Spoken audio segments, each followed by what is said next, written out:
পাঁচ ব্যাংক একীভূত হয়ে নবগঠিত সম্মিলিত ইসলামী ব্যাংকের পরিচালনা পর্ষদে দ্রুত সময়ের মধ্যে পরিবর্তন আসছে বলে জানিয়েছে বাংলাদেশ ব্যাংক। মঙ্গলবার বাংলাদেশ ব্যাংকের মুখপাত্র আরিফ হোসেন খান সাংবাদিকদের কথা বলেন। জানান, শুরুতে সম্মিলিত ইসলামী ব্যাংকের পর্ষদে সরকারি কর্মকর্তাদের রাখা হয়েছে কৌশলগত কারণে। তবে এই ব্যাংক চূড়ান্ত লাইসেন্স পাওয়ার পর প্রতিষ্ঠানটির পরিচালনা পর্ষদে বেসরকারি খাতের অভিজ্ঞদেরও যুক্ত করা হবে। ফলে ব্যাংকটি একটি শক্তিশালী আর্থিক প্রতিষ্ঠানে পরিণত হবে। প্রস্তাবিত ব্যাংকটির পরিচালনা পর্ষদের চেয়ারম্যান আর্থিক প্রতিষ্ঠান বিভাগের সচিব নাজমা মোবারক, অন্য সদস্যরা অর্থ বিভাগের সচিব ডক্টর মোহাম্মদ খায়রুজ্জামান মজুমদার, প্রধান উপদেষ্টার কার্যালয়ের সচিব এম সাইফুল্লাহ পান্না, ধর্ম বিষয়ক মন্ত্রণালয়ের সচিব মোহাম্মদ কামাল উদ্দিন, অর্থনৈতিক সম্পর্ক বিভাগের সচিব মোহাম্মদ শাহরিয়ার কাদের সিদ্দিকী, অর্থ বিভাগের যুগ্ম সচিব মোহাম্মদ রাশেদুল আমিন এবং আর্থিক প্রতিষ্ঠান বিভাগের যুগ্ম সচিব শেখ ফরিদ।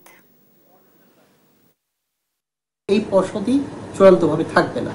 পর্ষদ অনুমোদন, ব্যাংকটি অনুমোদন প্রাপ্তির পর হয়তোবা দেখা যাচ্ছে প্রথম বোর্ডেই দুই একজন পরিচালক পদত্যাগ করে, পর্ষদ সদস্য পদত্যাগ করে ফেললেন। সেখানে নতুন আবার প্রাইভেট সেক্টর থেকে লোক এখানে ইনকর্পোরেট করা হলো। এটা হবে, এটা রাষ্ট্র এই প্রতিষ্ঠানকে কুক্ষিগত করার উদ্দেশ্যে এই উদ্যোগ নেয়নি, বরঞ্চ সাধারণ মানুষকে বিপদ থেকে রক্ষা পাওয়ার মানসিকতা নিয়ে কিন্তু সরকার এই ব্যাংকটিকে দাঁড় করাতে চাচ্ছে।